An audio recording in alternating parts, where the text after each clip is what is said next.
It's very, very spotty. If you want, I can call David and make sure that gets fixed for you. I'll Yeah, complain yeah, to exactly. there's a solution, Jim. It's called Starlink, and you don't have to worry about everything else going down around you. I shouldn't need it in Tampa. No, you should not. Yeah, very Surprise, true. surprise. We need it in Southern California. You're not You need a kidding. lot of things in Southern California. That's true. Andy, are you near the fires at all? I live in Orange County. The fires are up in Pasadena. My sister was evacuated, and here's the irony: as she's leaving her house after checking on it, she gets rear-ended at 60 miles an hour. So people, it's just Oh, nuts, that kind of Yeah. stuff. Yeah, we had two of the MSPs on the cyber call Monday talking about it. And it's pretty staggering what's going on. One of them was Brent Whitfield of DC, new charter now, Jim, DCG, formerly yeah. DCG, and his right next to his neighborhood, 6,000 homes been burned down. Yeah. 6,000. Yeah, and they're $3 million houses. And 54 of his clients were down at one time. It's a mess, what's going on there. So, amazingly, they're resilient. They're hanging in there. They're doing well, and considering So there's a new category for incident response, and that is when your utility intentionally shuts down power to protect you. yes, You and know? brought that up. Yes, very interesting. And the whole point of it was the arcing, right? They don't Yeah. want to arc across and then start more fires. And yeah, This matters more for Southern California Edison and Texas energy companies. Those seem to be the ones with the problems in our country. Yeah, they've been doing it for years here, especially brownouts that they don't have enough power, so they shut sections of the county down. got it. Eric, the way they were describing it on the call though was that it was preventative, like in other words, because when they were starting to throw sparks in the area, the winds were picking up. Yeah. No, they do that too. When the wind picks up, they keep the power lines from hitting the grounds if they fall over. But ever since like 2000, we've been getting rolling brownouts since summertime because there's not enough power to air condition everyone. Got it. Pretty sad. Time to move to Tampa, Eric. Anything to get out of California. And we're used to high winds, so it's a great place to be, Eric. I mean, it's not like it's a big difference, except there's water there, right? No, it's only been happening for decades. So, oh, yeah. It's so new. We don't need to plan for anything. Like we couldn't possibly plan for it. And our leadership says we're going to get to the bottom to see who's responsible for this. That's the beautiful part about our leadership. Right, exactly. Here's a mirror. No, that was as apolitical as I could get with this, by the way. Apolitical. I'll go deep with you whenever you want to, man. I hate those guys. Yeah, I'm with you. Andrew, I think we need to take the politicians of the greater LA area and run them through a business continuity and disaster planning exercise. Well, they had a plan. It was get out of the country. That was their plan. Wow. Unreal. Sorry. All right, Mr. Jim, you want to kick things off? Yeah, I want to do this part because unfortunately I have to jump here in a few, and when my internet's acting, I don't know if I'll make it through the call anyways, but I guess we're just gonna open it up. Andrew, last call I was on, I don't think Andy was on. Andy may have missed one or two recently. So just want to see if anyone's got any wins of the week out there they want to share. Yeah. All right, Andy. I'll share. There are two here, and they're in different areas. First is we had a customer owner who was not willing to change their email password, and we had been asking them to do this regularly and enable multi-factor authentication for over a year. And we, MSA, acted on our behalf to lock the account down when they were attempted to be logged in from England. And so now we have solved that problem by demonstrating that this is actually happening out there. Nice. That's the first. The second is an association with with PCI. I'm amazed at how some businesses still operate with one checking account, with a free email, and passwords under their keyboards. This business had their credit card transactions redirected to a new bank account they were able to send to their credit card processor a request to change banks. They sent a canceled check for both the old and the new. And then this business owner was on vacation and their money was sent to this new bank account. So there is so much, lack of attention in some cases to security out there. And this is not an Sure. existing customer. They're going to become a customer, but They were also using free email services like at gmail.com. And yeah, which they is were nuts. So no wait a idea. minute. Did they recover the money? No, they have They're not still recovered trying to the get it. money. Right. Because did it go to another U.S. bank? I mean, you got KYC rules in this country. Like, They're working through it. The way that I understand it is the routing number was a forwarding number from Chase to someplace else. So I haven't gotten into that level of detail, but this is happening. These scenarios are happening, and it's around business email compromise. And they don't even the fact that they didn't have a separate payroll account, and it could have been could have been a former or a current employee. It could be any number of things. Yeah, I mean, it seems to me that they just got in through email. And once they had the email, they had the schedule. They knew when they were going to be there. They had access to all of their checks and all their bank transactions because they were all running it through one email. And there wasn't anything that they needed to do other than to type in keyword searches to the email inbox. And if you get 40K in a couple of weeks, it's not an incredibly small business. It's not a big one, but it's still enough, right? Well, they were also using their vendors or their customers and charging their credit cards that they had on file. Yep. All in probably clear text, right, Michael? And Absolutely. through all the searching through all the emails, right? Yeah, yeah, you didn't have to do much. Yeah. Oh, there we go. Like we said, They exist out there, and we're finding them because we're starting to do PCI 4.0 compliance, and so we've set ourselves up to help troubleshoot some of these issues, and this is what we're finding. It's lucrative, at the very Yes. least. That's what they say about cybercrime these days. It pays. All right. Well, Andrew, good on you for that first. Yeah. Before we jump over, Mark asked if there's the university or documentation headquarters for SaaS Alerts. Does anyone know the link for our documentation? I don't. are you talking There we about go. like our KBs, our knowledge base? I think documentation to me means KBs. Maya just put it in there. Maya put it in. Okay. Thanks, Maya. Thanks, Maya. And by the way, MSA is changing. I just got a notice. You're going to talk about that today, Ben? Where we submit and access our portal? Is that- No, just the email changed for us. Okay. Yeah. Does that have to do with Nothing the about help MSA's desk changing. change, Jim, the help desk change that was talked a little about last week? Yeah, it's just support. It's not. It is still our support people. It just now goes through the Kaseya portal. Okay. But MSA is not changing. It's our people plus, because the big Right. change is you now have 24/7 both voice and chat coverage, 24/365. So it's a lot more than just our, OG SaaS Alerts group. We have a much broader pool of people trained up, and something that some partners have asked for a long time, which was 24/365 live support. That is now in the mix. That makes MSA infinitely more valuable. There you go, Ben. Thanks. Which is So- the cue, as you know, Jim, to raise the prices, as we know from him. And he's begging for it. No, I signed a 3-year with you guys. I'm set for a while. Hey, Price lock Andrew, guarantee, baby. I Yeah. spent a roundtable last week with the former head of NSA and Cyber Command. No And way. he was telling us that one of the largest national security threats is the cyber security maturity posture for private and public companies in the United States. Yep. And then the other big takeaway was that he was trying to tell everybody was you cannot protect what you cannot see. And I'm like, SaaS Alerts.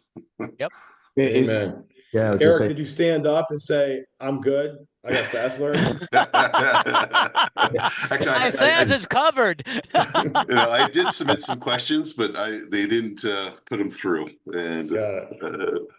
but is that unfortunately, they were a little political based because he was the NSA for Snowden, and Got it. Got it. so wanted to Enough find out. said. Enough Oh, said. boy. that's really cool, Eric. Enrique, you've been patient there. What you got? So I got a win, but not in the cyber field. I got an award today for Lean Mean Magic Machine Partner of the Year for 2024 from GetThread, which we use for our ticketing system. So told them I couldn't represent the lean mean because I was going to have to get on a diet, but I'll give it a try. Congrats, Enrique. Thank you, guys. Just a one more anecdotal comment, Eric, to what the guy said about you can't protect what you don't know. It's the most unsexy part of security, which is the first three controls, right? Hardware, software, data, inventories, and then user accounts. So the first four, account management. But Identify, detect, and protect. yeah, but it being no one wants to do inventory of accounts. No one wants to do inventory of hardware, software, and data. It's the hardest thing, right? So yeah, it's unfortunate that people don't get it. Hey, Tobin, good to see you, man. Hey, yeah, we had a win of the week. My company turned 30 years old last week. Oh, So I don't know, Andrew, if Gary were on the call, he would say, "Why didn't you sell that thing 15 years ago?" But it's been a great adventure, and I got to say, what's really helped the last few years is organizations like SaaS Alerts, organizations like Write a Boom, the initiatives from John Strand, all of the big heavy hitters coming together and helping the MSPs convert from regular technology to support to technology security and compliance support. It's made a huge difference for us, and having all these resources and having the other people in the community finally stop trying to compete against each other and work together and help everybody has made a huge difference for us. So that's thank you awesome. all. Well Thank said, you, Tobin. Very well said. And congratulations. Yeah, thanks. And That's a big milestone, Tobin. I still have a wife, 2 kids, and a dog that speak to me. So that's the bigger achievement than 30 years. Is your dog feeling it's kind of rough? I like that one. I like that. That's a hell of an achievement right there. It is. Yeah. Especially the talking dog part. That's Yeah. right.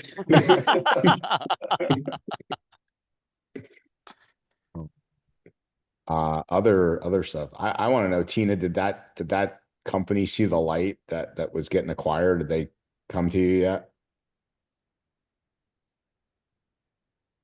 You're on mute. That got delayed. The purchase got pushed back, so we're still sitting in a shitty position, kind of in limbo. Okay. Because we rolled out a bunch of stuff over Christmas to all of our other clients, but they asked us to hold off on any big changes because they were going to be closing mid-December. And now we're mid-January and it still isn't closed yet. So we're in an uncomfortable position, and they're aware of the position that they've put us in because we're compromising on the new security baseline that we put in place for all of our clients. But I'll let you know when I finally do get to chat with them for sure. Cool. Thanks for sharing. Other things. Anybody else have other stuff going on? Andrew, Corey made an interesting comment in the chat that I think is worth calling him out on, because he's talking about a 25% increase that they've witnessed in endpoint compromises in the past 30 days. I'm really curious about some of those details, and I'm going to call it a win of the week that they noticed it and are about to tell everybody about it. I'm just curious, Corey, if you could come on. Does this one have anything to do with the spike in the last few days? So sorry, I'm pulling in Enrique today and driving. Yeah, but are you driving to somewhere where you're going to be skiing? No, there's still snow here in Tennessee, but I'm not going to be skiing. So what we're finding, so there's been an uptick, especially in the Kira ransomware. We've seen fog, and then I don't have it in front of me. We just had Huntress did an article on it back in November of 24. It's a new ransomware group, Pay something. If you know it, Zach, just put it in chat. But we're seeing a major uptick in just encryption happening. And so obviously when we're trying to identify root cause analysis, one of the first things I try to identify is entry point, right?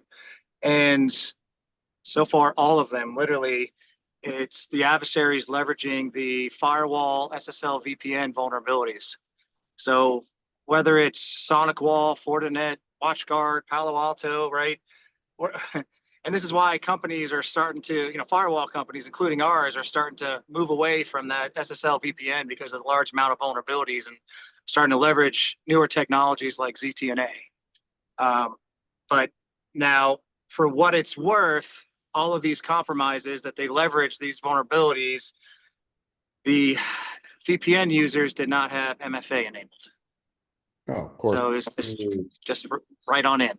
But I wanted to bring it up because it's very important. Whatever firewall you use, you need to update those firmwares. And we're finding not a lot of organizations are updating their firewall firmware. So some of these could have been, stopped, for lack of better words, or made it a lot harder for the adversaries. But, I stood up our SOC roughly 9-ish years ago, and I've never seen this many alerts popping for the endpoint side. Yeah, Corey, one of the vulnerabilities that just got released again is, I call it the gift that keeps giving. It was in the deck today, and we'll revisit it, is Fortinet just again provided a 0-day into the SSL VPN. And I think what's happening is threat actors, it's like when there's smoke, there's fire. So, they know that they're just, my suspicion is they are hammering away at the code because they know that these are poorly designed applications, and they continue to figure out ways to bypass them. This one just literally is brand new, and we'll talk about it. But yeah, Fortinet just provided yet another one. I believe SonicWall, we just announced one 2 weeks ago as well. Yes. Yeah. It's continuous. Like, it doesn't matter what firewall manufacturer you're using, but just food for thought for everybody. If you have firewalls in place, you've already been told over and over, you use MFA, but really consider looking at firmware and make sure you're up to date, and or have some type of management service around if you don't have time to validate and check all of your firewalls. Yeah, like I said, and I agree. I couldn't agree more with you. Dollars aside, I mean, I would sunset everything and go to a ZTNA solution. These days, you're playing with a house of cards with these internet facing SSL and so anyway, we'll come back to that. Thanks for sharing that, Corey. Of course, thank you. All right, other stuff. Peter had a question. Go ahead. What was it, Jim? Everybody. I recently closed a 500-seat deal that we've been working on for past 10 months with SaaS Alerts. It's part of our 1,000-seat subscription. And it was for a company. It's about 500 seats throughout multiple offices throughout the U.S. They've had an MFA bypass attack last year. They had a business email compromise. We kept trying to drive the value home of why they need to implement SaaS Alerts, so we finally closed it in late December, and got paid on it.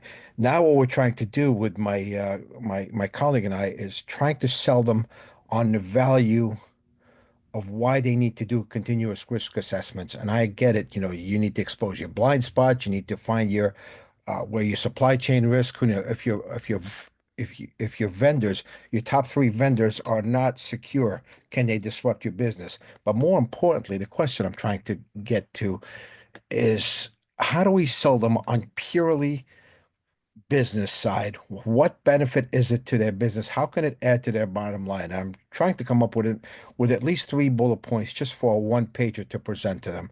I'd love some ideas, please. We have a one-pager that we can send to you. We have a bunch of collateral that we can send to you. All right, understand. This cannot be product driven. Anything with any type of SaaS product cannot be product driven.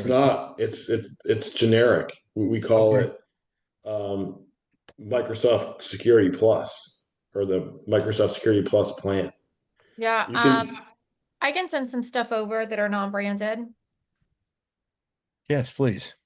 I think Peter, your biggest challenge is You want to is drive a risk assessment for them across the whole business, correct? That's correct. Risk assessment and a continuous regular scheduled pen test as well, because they haven't Yep. had them done. And did you say they're multi-location? Correct. Um, does the discussion that we just had with Corey fall right in line with the perfect reason why they should have a risk assessment done? Yes, it does. Does the fire situation in Southern California point out where they might need to be thinking about their business continuity? Didn't think of that, but that's another one. Another one that I just thought of recently is the recent attack on the outage that Microsoft had with their MFA. That was just within the past week. I've seen it on one of their cyber threat intel chats. Hey, Peter, I think it might help you if to back up a little bit and get them out of the mindset of IT as a line item of expense and really talk to them about how it's a business unit and how everything in their company is going to be hinged upon the performance of their IT. And if there is an issue with it, how much is that going to actually cost the company, to really kind of press the value of that? I agree, and I think that the fact that they had a BEC attack and one of the executives' MFA token was hijacked last year, that drives the point home. They've experienced it firsthand. Did they lose money on that attack? Yes, they did, about 35,000. I mean, there's your ROI argument. Let's not have that happen every year. Yeah. Also, Peter, if they're it sounds like a fairly large organization, what do their largest customers look like? What contractual obligations do they have to them? What kind of, have they looked at those contracts recently from a data privacy, data handling perspective? Do they know what, breach notifications they have to their customers?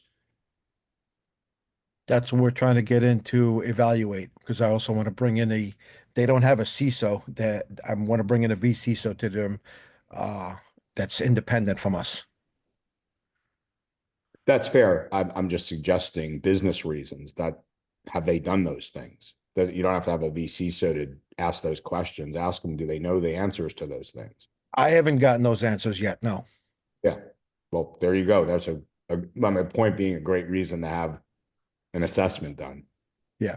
Peter, perhaps sharing with them some of these recordings that are done on YouTube for SaaS Alerts to help give them a sense of why all this is important, or invite them to write a boom.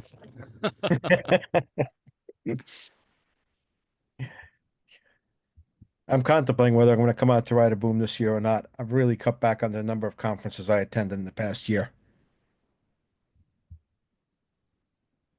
Well, it's worth it. I'm sending my whole team. There you go. Am I part of your team, Andy? You are. Are you going? Well, yes, I am. I just haven't done my reservation. I will be going. I don't know if I could pay cash there at the door. You just got the lean, mean MSP. What are you talking about? No, we still carry some fat around. I see. Yeah. Yeah, my reasons for not coming out would be more centered around family health issues as opposed to uh, just going to conferences. I mean, I've attended RSA religiously every year for the past 12, 15 years. I'm wondering if I'm going to make it out to that one this year. What is Spear Tip? That's our next up. They're a big SaaS Alerts partner, and they found some cool stuff they're going to share with us. DJ, are you with us? I am, Andrew. Thank you. Good to see you, man. Yeah. So what's SpearTip? SpearTip is a MSSP, right? So we have been a SaaS Alerts customer probably since 2000. I think Ben helped me 2022, 2021, early on, and have a relatively large SaaS Alerts deployment, right? And this weekend, our security operations center picked up on some interesting details, right? So when I got into the office early Monday morning, I got a report from the weekend shift that said, "Hey, DJ, we noticed two incidents on Sunday relatively closely behind each other where a user agent, fast HTTP, was used. And we have never seen this user agent before, and there is nothing on the internet on this user agent except a Git repo that refers to this as a library for fast HTTP requests, but nothing else, right? Nothing that we know is malicious, but it seems weird, right? So I picked that up early Monday morning, and I started talking with Ben because we have a lot of users and we had never seen it before, and I was like, Ben, have you seen it before? So Ben and I went back and forward, and we noticed, right, this user agent was never used before January 6th in any of the data that we have and any of the data that SaaS Alert had. And yeah, we wrote up an article, and it's really interesting, right? Because the agent is targeting from Brazil primarily and from some locations in Europe, targeting Microsoft 365 accounts specifically through the Graph API, right? So not through the normal login flow, it appears. And as far as we know, every instance of this user agent in any of your logs, right, is an indicator that is to be taken seriously. This is amazing that SaaS Alerts and Respond is part of this detailed analysis and providing. This is just wonderful. Way to go, guys. Yeah, thank you, and thanks, Ben. Yeah, Ben keeps calling me out as the author, but I couldn't have done it mean, without Ben's yeah, data. you wrote this beautiful article, so I will totally. I'm just your research guy. Well, DJ, if you were to kind of demystify this for a lay person that's, running SaaS alerts, let's just say they're not running managed and don't have the security chops that a Spearfish does, what were some of the IOCs that kind of tipped things off for you? What can people be looking out for? It's really just a user agent, right? So the user agent is what a user uses to authenticate. And normally that should be Chrome, it should be Firefox, it might be your iPhone, right? Fast HTTP is just not a user agent that should be authenticating, right? So if we think about how to remediate this specifically with SaaS Alerts, right? A lot of the attempts already, at least for our rule setup in SaaS Alerts, trigger rules because they trigger field MFA attempt, to trigger outside of expected location. But the only thing we have done so far really to mitigate this, right, is just a simple response rule. And anytime the fast HTTP user agent is used, right, we get an alert because we just said, hey, if user agent matches fast HTTP and respond, send us a ticket. Nice. I haven't read it in depth. DJ, is part of this obfuscation to not deal with IPs to go directly to the graph. Is that part of do you think the reason the threat actor is using it? So we don't know yet. What is really interesting about this when Ben and I digged into it is first of all, this traffic mostly comes out of South America, as it appears in some locations in Europe. So that is not the normal attacker location, right? Especially with VPNs, we know that like IPXO Limited, like from data centers in LA or data centers in New York, send a lot of traffic, right? And that is effective because it bypasses in a lot of cases that outside of expected location event, right? Because that traffic comes from South America so much and from Europe so much, especially for US accounts, it's harder, right? From a location perspective. In addition, a lot of the IPs we have traced down appear to be home networks, right? So Ben came up with a suggestion. Do we think it's some kind of a malware, some kind of a botnet that passes credentials? Because some of not all, like most of them are not, but some authentication requests are successful. So they have the right username password, right? So are they getting the credentials somehow from a CNC server? We don't know yet, right? There's a lot more research to do here, but definitely if you use Respond, right, looking for that user agent and revoking sessions and taking some actions, if you see the user agent, it's step one. Yeah, Andrew, if you can bounce back to the spear tip article for a second, I want to call out that last component. So between 9 and 10% of these, Ben and DJ have analyzed this, are successful authentications. That's a pretty big number. When you're talking about, obviously we're observing this. I don't know that the rest of the world is yet, thanks to Ben and DJ getting way out in front of it. But there are, if you do the math, probably thousands, if not tens of thousands of accounts that are successfully getting compromised, outside the SaaS Alerts universe. Big numbers. Yeah. And the other comment I'd make about Brazil, it is a little unusual, but If for those of you who have very long memories, the last 2 years in a row in the SASE annual recap of threat data, Brazil has come up in the top 5 along with Russia and China and sort of your known actors as one of the consistent top 5s in location from for critical alerts that our system picks up. Why do you think that is, Chip? I mean, historically, not one of the areas known. Is it, do you think it's VPNs through there, or threat actors, just becoming a hotbed there? I honestly don't have an answer for that one. It's obviously a large industrialized country with a relatively healthy economy. Certainly, its share of turmoil, but time zone wise, it seems to line up well for people being involved in attacks in the U.S., especially if they're hacking groups that are engaged live or reviewing material live.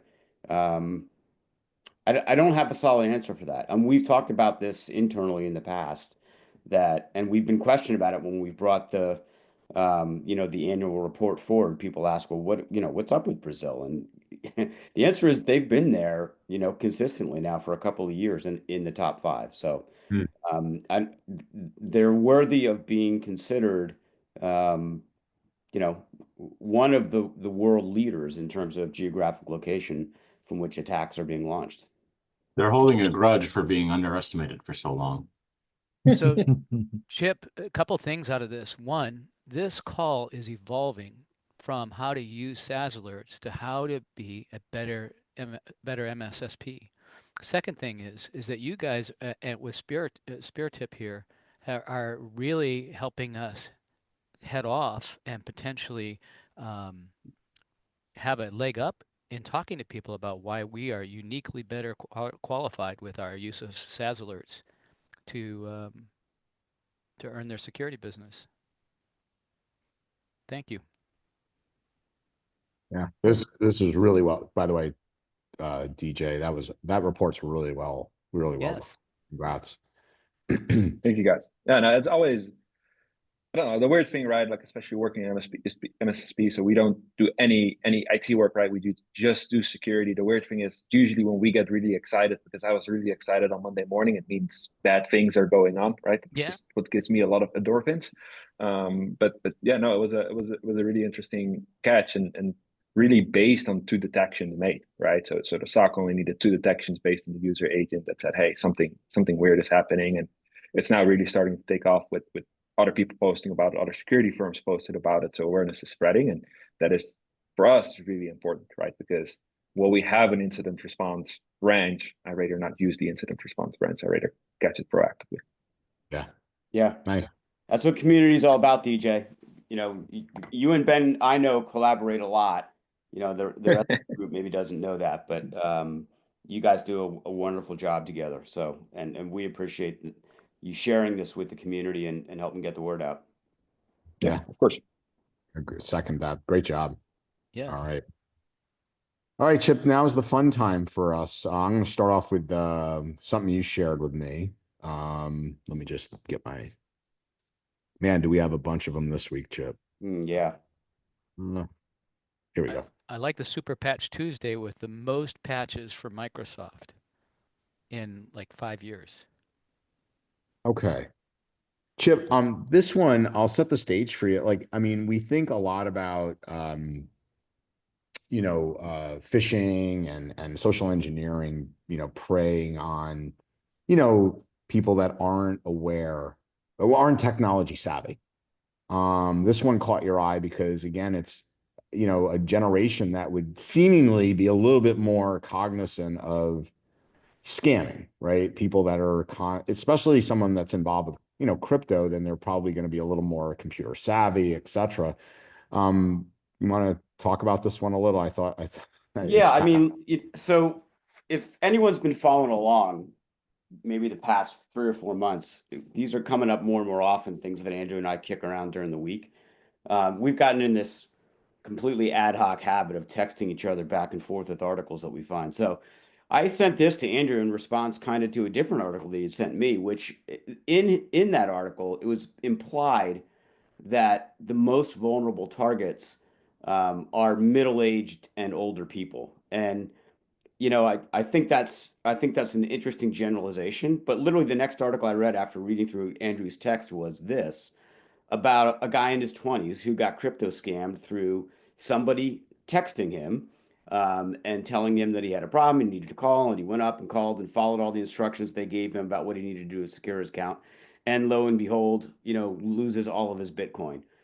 In his case, 2/10 of a Bitcoin. But for a 20-year-old kid who's been gradually saving his money into Bitcoin, believing that that's the future, a big deal. And I wanted to make the point to Andrew that I feel a lot often as if this group and our broader community, even folks that don't participate in this call week to week, um, we have a sense of knowledge about things, and humans have by their nature, we often think that other people look at the world the same way we do. We have a hard time understanding their perspective. And my point to Andrew was we have got to continue to pound home, even though I think we're all tired of saying it, that most of the general public simply does not understand the amount of risk that they're at, and how easily they can be tripped up by any piece of technology. So that's why I sent this one along, Andrew. Yeah, Just to highlight the importance of it. Yeah, absolutely. Good one, Chip. Okay. This is, ironically what Corey, like I said, I just wanted to let everybody know about this. If you're running a Fortinet, if you know MSP is running Fortinet, if you have an old customer running Fortinet, if you have a prospect running Fortinet, you want to let them know about this, or you better know about this. This is, like I said, and as Corey said, my suspicion, like and I'm repeating myself, is I would imagine the nation state threat actors are planted on all the code of all the VPNs and firewalls right now, just continually looking for ways to attack them and gain access. Fortinet's, one that I can't count how many times this has happened in the last probably 2.5 to 3 years.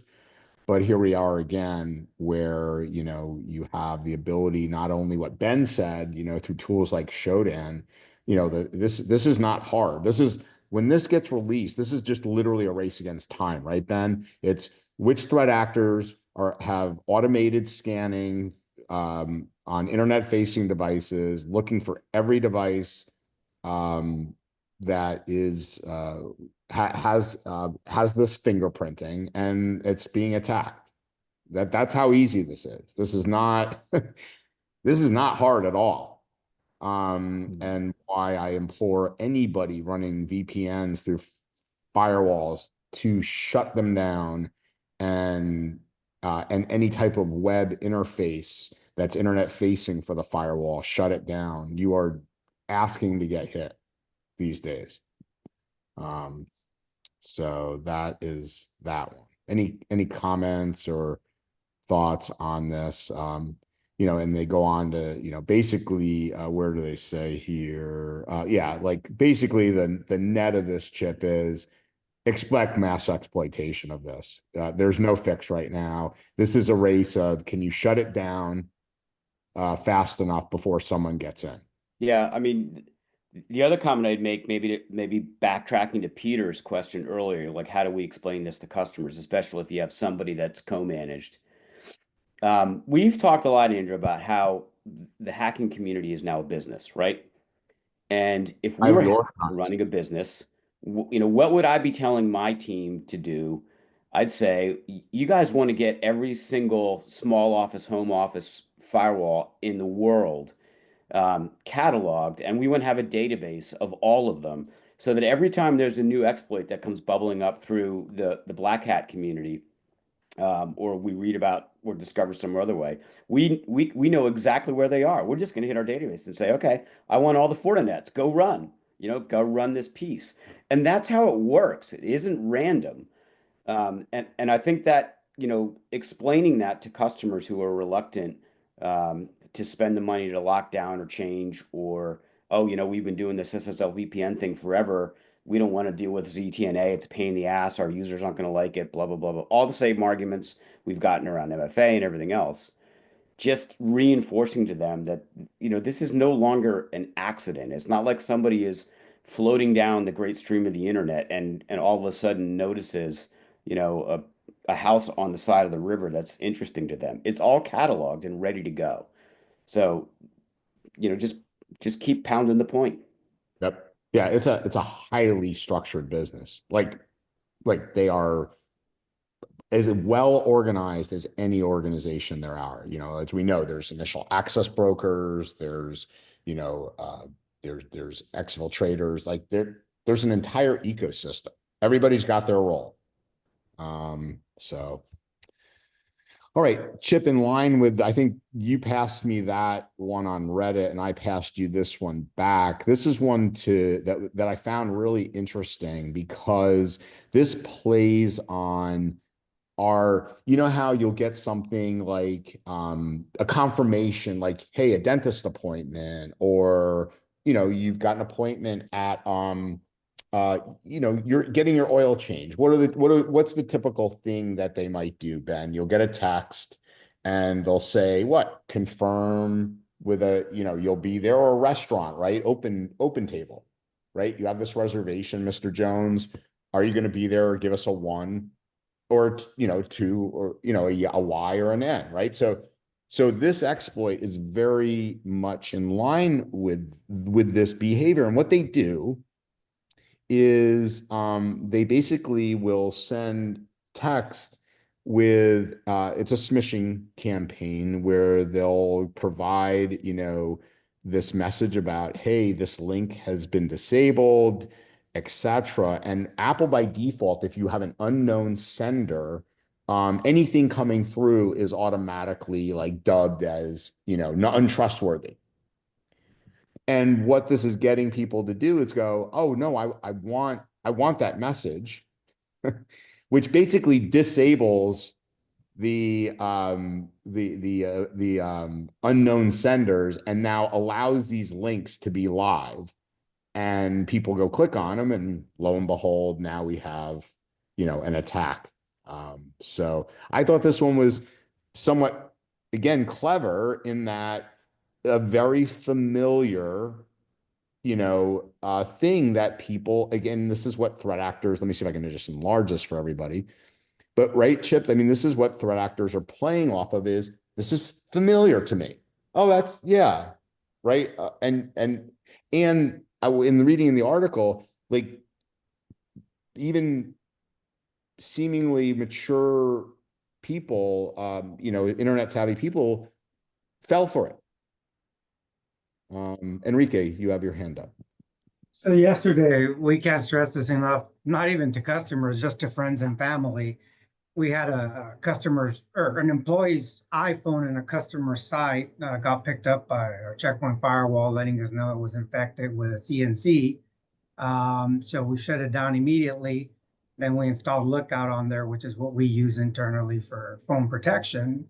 It helps a lot with this mission because it uploads every text message up to their server, validates and blocks or does anything it needs to do. But these are, I don't know anything about hacking authenticator or anything like that, but this is what today we use as our keys. This is our hardware token. This is where we have all our security to validate a lot of things, banks, security tools, Microsoft. So people do not believe that this is a real thing and they should protect their phones. And I think it's our most vulnerable attack surface because it's got everything. It's always on. You're going to different Wi-Fi's. You're going everywhere. So if you don't have any protection, I think that will, in the very near future, that's going to become a very big problem. Yeah, I couldn't agree more, Enrique. It's why we're seeing those QR codes for attacks become so prevalent. And I love what Zach put in. Zach, you're so right about the Amazon. Update your. Is this your address? No.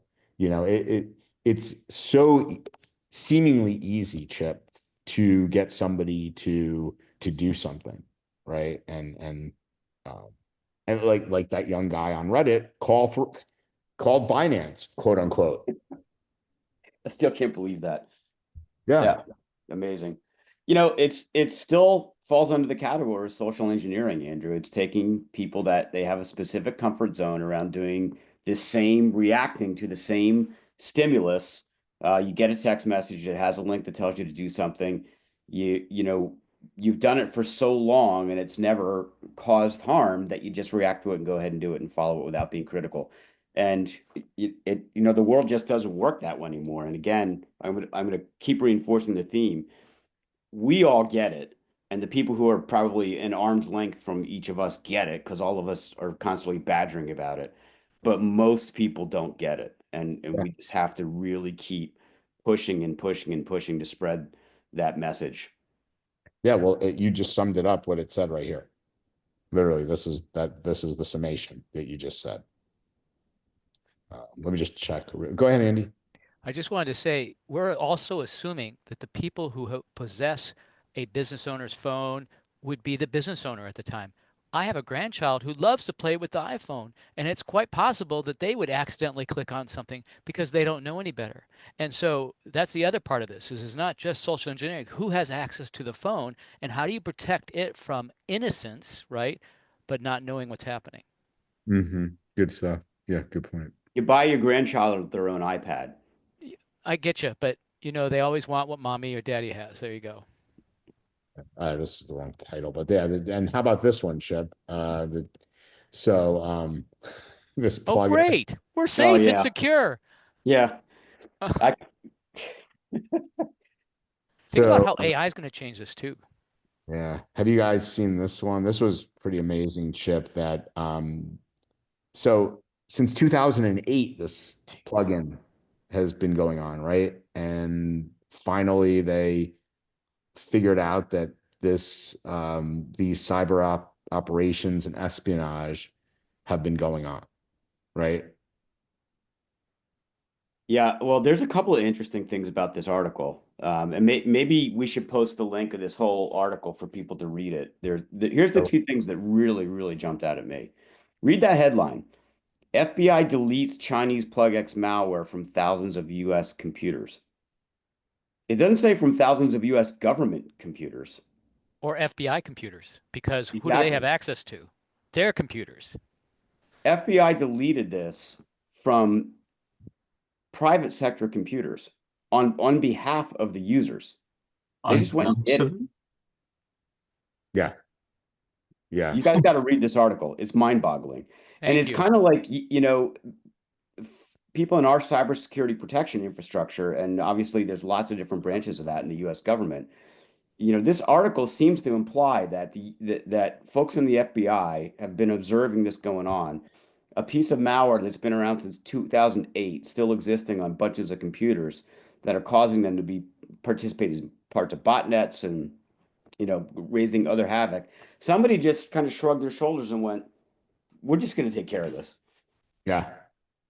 Yeah. And you know, I remember having Scott Augenbaum from the FBI on, and basically, you know, they are obviously highly plugged in, Chip. And it's like, he's like, yeah, if the FBI calls your business and says, we have significant reasons to believe you are being attacked right now, you better believe that they know what they're doing. They know inside and out what's going on. Eric, what you got? Yeah, so at that event with the NSA Director Admiral Rogers, he said that the single greatest size cyber attack in the history of the world is happening right now with Chinese inside all of our telecommunications, and that the government still recommending that all of your communication go through Signal for voice and text, and not your cell phones or regular phones, because they are in every single one of our telecommunications companies currently. I believe that. And for those of us that don't know the difference between Signal and internet use, what would you suggest that is? Oh, you don't know what Signal is, Andy? I got you. Signal's a voice and and text messaging encrypted app. And Like, Thank you. encryption. It's basically, not Snapchat, WeChat, Telegram, Signal, they're all in the same category. Okay. And in terms of overall, Signal's been consistently rated as the safest of the bunch. Telegram used to be up there until the founder of Telegram was recently arrested in France, and they basically bent him over and made him roll over and share information about users. Signal doesn't even have the ability to do that. If you believe Mark Zuckerberg, WeChat is second. They actually use the same set of security protocols as Signal, but I don't trust anything in the Meta family personally. So I'm a religious Signal user. I use it for literally everything that I feel requires confidentiality. Yeah, it's a great tool, Andy. You just App Store Signal. Yeah, Gotcha. App Store. Thanks. Also, how to use it. desktop client, native for Mac, Yep. Linux, and Windows, and it all syncs together. So you've got your messaging across one to the other. Has some fantastic features. The one I love the most is disappearing messages. So if you've got a thread going with people, you can set a timer, 5 minutes, 8 hours, 3 days, whatever. The stuff is gone. Like even if somebody were to successfully hack your phone, there's nothing there for them to see, and it's not saved in a server environment. Okay. Signal Foundation, I'm really plugging here. I also donate to them every month. It's completely, it's a completely open source community product, and they exist on donation. So I have a monthly pre-scheduled donation that goes to Signal every single month. Big fan. Thank you. I was just about to offer up a correction. It's actually an open source version of WhatsApp, not WeChat. WeChat is a Oh, WhatsApp. That's it. Thank you, Peter. Yeah, WeChat is not the one you want to use. WeChat is a CCP. I mean, Yeah, Chinese. that's right. That's right. You see how I get confused? If it's Meta, I think it might as well be Chinese. But just my take on it is I used to have it on the desktop. I disabled it on the desktop. There's been a few vulnerabilities that have attacked the desktop, and that just I'm part of a cyber threat intel feed group with about 150 professionals on Signal, but I just use it on my mobile devices, not on the desktop. Mm-hmm. And for what it's worth, the claim is that NSA, FBI, and others in our cyber infrastructure can get into anything, including Signal. God. Do I share with the public, family, and CIA, or just the CIA alone on Facebook? I don't know. I can't validate those facts, but that's the conjecture. But at least you're safe from everything else. So Chip, I'll close us out with this one. This one was really, I found fascinating. Yeah. So picture this has to do with inactive domains. So this security researcher started looking at, and just to give you I'll go a little bit in reverse, right? So the security researcher starts looking at all of the tech startups that went defunct. He just started searching, through, TechCrunch and, Crunchbase. Thank you, Chip.